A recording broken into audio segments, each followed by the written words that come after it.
पावसाने पडलेली लिंब आणि चुलीवरची आठवण. नमस्कार मंडळी. काल रात्री पाऊस इतका जोरात पडत होता की झोपच लागत नव्हती. विजांचा कडकडाट, वाऱ्यांचा आवाज, छपरावर पडणाऱ्या पावसाच्या सरी, संपूर्ण रात्र निसर्ग जागाच होता. सकाळी उठल्यावर मी अंगणात गेले आणि पाहते तर काय, आपल्या लिंबाच्या झाडाखाली खूप सारी लिंब पडलेली होती. काही हिरवी होती, काही पिवळी होती. क्षणभर मन खूप उदास झालं. मी ती लिंब हातात घेतली आणि आईचं एक वाक्य आठवलं, निसर्ग काही घेतो पण काहीतरी देऊनही जातो.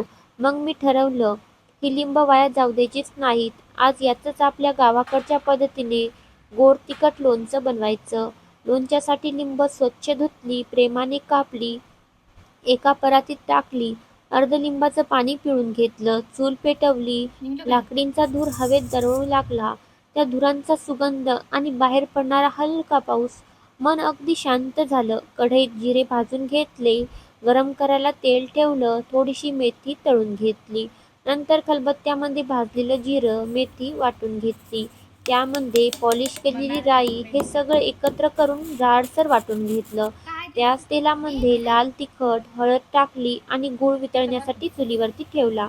लिंबामध्ये वाटलेलं वाटण, मीठ, तेलामध्ये लाल तिखट, हळद, गरम केलेलं टाकलं. सगळे मसाले एकत्र केले आणि त्या प्रत्येक लिंबाच्या फोडीवर प्रेमाने लावले.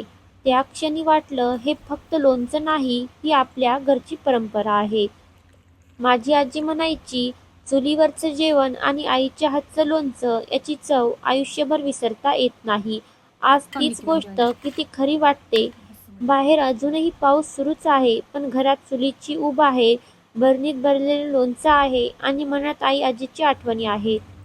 लोणचं बनवून बरणीत भरलं, खिडकीत ठेवताना मनात एक विचार आला, आयुष्यही या लिंबासारखंच असतं.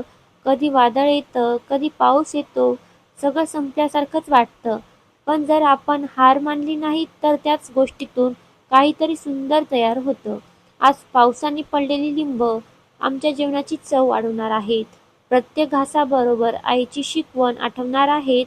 काहीच वाया जात नाही जर आपण त्याची किंमत ओळखली नाही तर.